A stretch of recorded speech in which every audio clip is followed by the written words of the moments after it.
দেখুন, একটা বড় কুঁজের মতো অবস্থা, হ্যাঁ? আমরা এটা কিভাবে বুঝবো? যদি আমরা পিঠটার এখান থেকে দেখি, তাহলে আমরা বুঝতে পারবো যে পিঠটার কি অবস্থা। তো এইটা জেনারেলি দীর্ঘদিন ধরে একটা স্পন্ডাইলোসিস থাকা, তার সাথে যদি রেডিকুলোপ্যাথি থাকে, তাহলে এই ধরনের সমস্যা বা এই ধরনের জিনিস হয়। আপনার এখন কি কষ্ট হচ্ছে একটু বলুন তো? এই সাইড থেকে লেফট হ্যান্ড পুরোটাই ব্যথা হ্যাঁ। আর ভীষণ জ্বলে যাচ্ছে। ওনাকে কিছু ট্রিটমেন্ট করব। তো ওনাকে আমরা কিভাবে কি কতটা হেল্প করতে পারি, চলুন দেখা যাক। এবার আমরা ওনার একটু ট্রিটমেন্ট করব, কি করা যায়। আমরা একটু মাসেলসগুলো যদি আশপাশে রিলিজ করতে পারি, তাহলে ওনার নার্ভের ওপর যে কম্প্রেশনটা আসছে সেটা অনেকটা উনি রিলিফ হবে।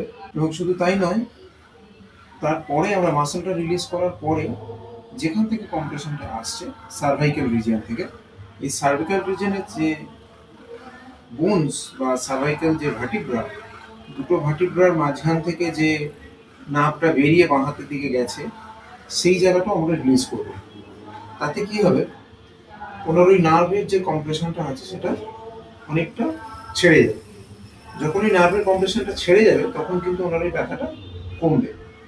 তবে ওনার কিন্তু একটা বিশেষ সমস্যা আছে, যার কারণে ওনার এই এতটা ইনফ্লামেটরি একটা স্টেট হয়ে আছে, বা ওনার এই প্রবলেমটা এত দিন ধরে এত ভয়ঙ্কর আকার নিয়েছে। সেটা হচ্ছে ওনার সোরাইসিস আছে। তো ক্রনিক সোরাইসিস সোরাইসিস হলে সেটাকে সারানো খুব ডিফিকাল্ট, কিন্তু সবচেয়ে মজার যেটা ব্যাপার, ক্রনিক সোরাইসিস জয়েন্টের ওপরে কিন্তু তার একটা বিরাট ইম্প্যাক্ট আছে। জয়েন্টকেও কিন্তু খুব মানে আর্থারাইটিক একটা সোরাইটিক কন্ডিশনে, বা সোরাইটিক আর্থারাইটিস যেটাকে বলে, সেই ধরনের একটা জিনিসে চেঞ্জ হয়ে যায়। তো সেই জন্য সোরাইটিক আর্থারাইটিস থাকলে, যাদের সোরাইসিস থাকে, তাদের এই ধরনের সমস্যাগুলো একটু বেশি হয়, বাড়াবাড়ি হয়, কমা বাড়া বেশি হয়। তো ওনারও সেটা আছে, তাই ওনার এরকম হচ্ছে। চলুন দেখি, আমরা মাসেলটাকে রিলিজ করেছি, আমরা চেষ্টা করবো জায়গাটা যতটা রিলিজ হয়েছে।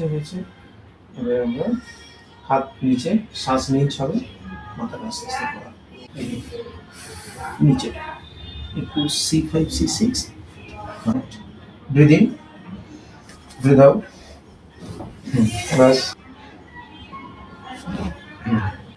Breathe out, breathe in, breathe out, bus.